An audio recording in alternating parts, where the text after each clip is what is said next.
mangrado ta sa mga kakanin. Giparisan na ako og Milo og kape og pandesal pod. Gibutang na ako diri ang mga presyo para kabalo mo kung pila ni siya sa merkado diri sa Tacloban.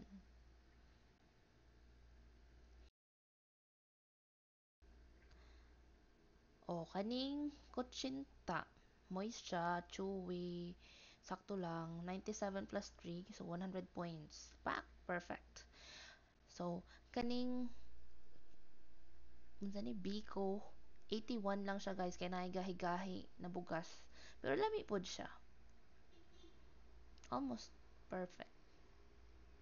Kaning kape, of course, 100 points. Kaning pichi-pichi, hindi siya kapasar, unfortunately. 71 lang siya. Pero, lami man po siya. Pero di lang nakupit. Kaning espasol, ginuog ko, murag, chok. May pagka alikabok yung So, kaning linupak guys, 76 lang niya siya, nakapasar, lasang margarine. Moving on, dirita sa suman. Mauni ang pinaka-the best sa tanan.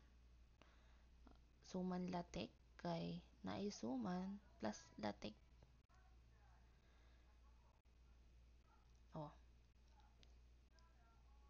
100 over 100 plus 2 points, kay bongga ang latik, dili lapsaw. Kani another version of suman. Sakto lang. 74.2 minus 1. Ay, unfortunately, wag yun kapasar. So, kaning pandesal na naabay cheese, char. 75 plus bonus. Okay na pod. At least pasar. So, mauna to.